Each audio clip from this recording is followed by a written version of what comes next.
आइए सीधे आज के इस विश्लेषण में गोता लगाते हैं। संसद के मानसून सत्र में एक ऐसा बिल पेश होने जा रहा है जिसने सिर्फ भारत में ही नहीं बल्कि 7 समंदर पार अमेरिका तक में तहलका मचा रखा है। हम बात कर रहे हैं FCRA बिल 2026 की। मिजोरम से लेकर केरल तक और यहाँ तक कि अमेरिकी राजनेताओं के बीच भी इसे लेकर भारी बहस छिड़ी हुई है। देखा जाए तो ये सिर्फ एक कानूनी बिल नहीं है, ये राष्ट्रीय सुरक्षा, कूटनीति और विदेशी फंडिंग का एक बहुत बड़ा जाल है। आज हम इस पूरे मुद्दे को कई पहलुओं से समझेंगे। हम FCRA 2026 के वर्तमान विवाद से शुरुआत करेंगे, फिर विदेशी फंडिंग के ऐतिहासिक सफर पर जाएंगे, 2010 के नियमों की कमियों को समझेंगे, सब ग्रांटिंग के असली खेल का पर्दाफाश करेंगे और अंत में नए सख्त नियमों, चौंकाने वाले डेटा और इस पर हो रही तीखी राजनीतिक बहस पर चर्चा करेंगे। आज के इस सियासी तूफान की जड़ तक जाने के लिए हमें 70 साल का इतिहास खंगालना ही होगा। तो चलिए सबसे पहले आज के इस विवाद को समझते हैं कि आखिर इस प्रस्तावित कानून के इर्द गिर्द अभी इतना हंगामा क्यों मचा हुआ है। इस विवाद का पैमाना सचमुच हैरान करने वाला है। एक तरफ मिजोरम में कुछ समुदाय इस बिल के विरोध में ब्लैक डे मनाने की तैयारी कर रहे हैं, तो वहीं केरल में भी भारी बवाल हो रहा है। लेकिन सबसे दिलचस्प बात पता है क्या है? सबसे ज्यादा बेचैनी भारत के बाहर अमेरिका में देखी जा रही है। मार्को रूबियो जैसे बड़े अमेरिकी राजनेता इसे लेकर बहुत चिंतित हैं। असल में अमेरिका को डर है कि अगर ये बिल लागू हो गया तो वो भारत के भीतर अपना वो प्रभाव खो सकता है जैसा हाल ही में बांग्लादेश, श्रीलंका और नेपाल में देखने को मिला था। इस डर और बेचैनी को गहराई से समझने के लिए हमें इतिहास के पन्नों को थोड़ा पीछे पलटना होगा। आइए देखते हैं कि ये पूरी कहानी शुरू कहाँ से हुई। 1947 में जब देश आजाद हुआ था तब आर्थिक स्थिति खस्ता थी। ऐसे में शिक्षा और स्वास्थ्य के लिए विदेशी मदद की सख्त जरूरत थी। तब तक सब ठीक था, लेकिन 1960 के दशक में जब पूरी दुनिया में शीत युद्ध यानी कोल्ड वॉर चल रहा था, तब चीजें बदल गईं। दुनिया 2 गुटों में बटी थी, अमेरिका का पूंजीवादी गुट और सोवियत संघ का कम्युनिस्ट गुट। भारत ने गुटनिरपेक्ष रहने का फैसला किया था।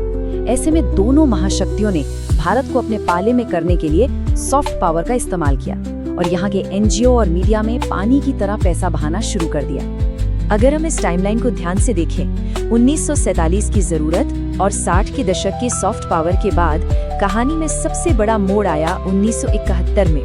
1971 के युद्ध में शानदार जीत के बाद भारत दक्षिण एशिया में एक बड़ी ताकत बन गया और इसके तुरंत बाद देश के NGOs, चर्चों और ट्रस्टों में विदेशी फंडिंग की जैसे बाढ़ सी आ गई। हर विदेशी ताकत यहाँ अपना असर छोड़ना चाहती थी। इसी बात ने राष्ट्रीय सुरक्षा की चिंताएं बढ़ा दी, जिसके नतीजे में 1976 में पहला FCRA कानून पास हुआ। 1976 का वो दौर इमरजेंसी का दौर था और तत्कालीन प्रधानमंत्री इंदिरा गांधी ने देश को स्पष्ट रूप से चेतावनी दी थी कि विदेशी ताकतें NGO के जरिए भारत में राजनीतिक उथल-पुथल मचाना चाहती हैं। ये पहला FCRA अधिनियम इसी डर से पैदा हुआ था। मकसद बहुत साफ था, विदेशी पैसे को देश में राजनीतिक हस्तक्षेप, धार्मिक तनाव या अलगाववादी आंदोलनों को बढ़ावा देने से रोकना।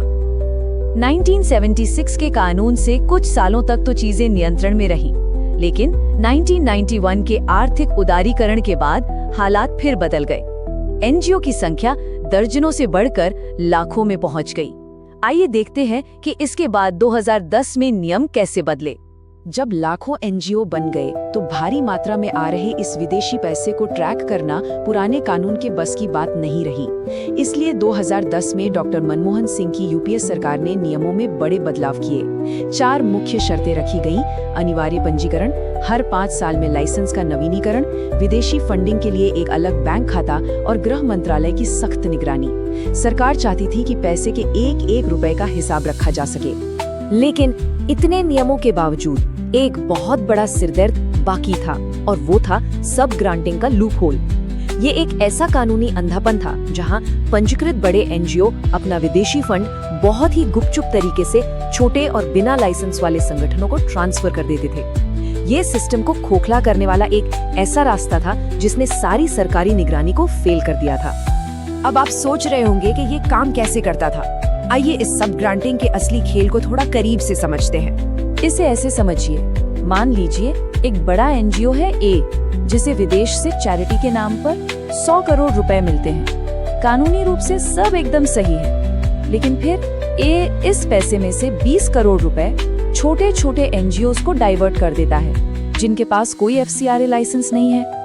अब सरकार के लिए ये 20 करोड़ ट्रैक करना नामुमकिन हो जाता है। सरकारी एजेंसियों का सीधा आरोप है कि इसी अनट्रेसेबल पैसे का इस्तेमाल जबरन धर्मांतरण, मणिपुर जैसी जगहों पर अशांति फैलाने और देश विरोधी हरकतों में किया गया। सुरक्षा से जुड़े इतने बड़े खतरे सामने आने के बाद कोई भी सरकार चुप नहीं बैठ सकती थी।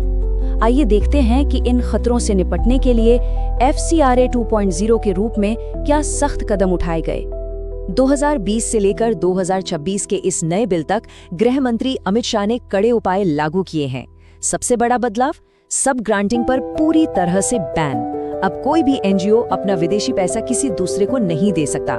दूसरा बड़ा नियम है कि विदेशी फंड मंगाने के लिए हर एनजीओ को सिर्फ स्टेट बैंक ऑफ इंडिया की नई दिल्ली मुख्य शाखा में ही खाता खोलना होगा ताकि सरकार की सीधी नजर रहे। और तीसरा, एक विशेष प्राधिकरण बनाया गया है जो ब्लैकलिस्ट किए गए एनजीओ की संपत्ति सीधे जब्त कर सकता है। जब नियम इतने सख्त हों तो हंगामा होना लाजमी है। अब हम सीधा आंकड़ों की बात करेंगे और देखेंगे कि इस पर राजनीति क्या कह रही है।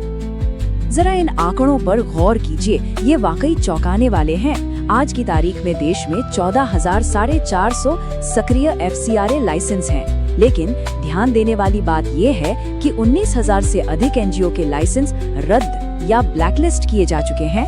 यानी आज देश में सक्रिय लाइसेंसों से कहीं ज्यादा संख्या उन एनजीओ की है जिन पर सरकार ने ताला जड़ दिया है। और आखिर ये सारा पैसा आ कहां से रहा है? भारत को सबसे ज्यादा फंडिंग देने वाले देशों में नंबर 1 पर है अमेरिका, उसके बाद जर्मनी, यूके और फिर चीन, कनाडा, यूएई जैसे देश आते हैं। अब आप खुद सोचिए, जब सबसे ज्यादा पैसा अमेरिका से आ रहा है तो अमेरिकी राजनेता इन सख्त नियमों को लेकर इतने परेशान क्यों हैं? इसका जवाब बहुत सीधा सा है। इस पूरे मुद्दे पर देश के भीतर भी दो बिल्कुल अलग राय हैं और हमारा काम दोनों पक्षों को निष्पक्षता से समझना है।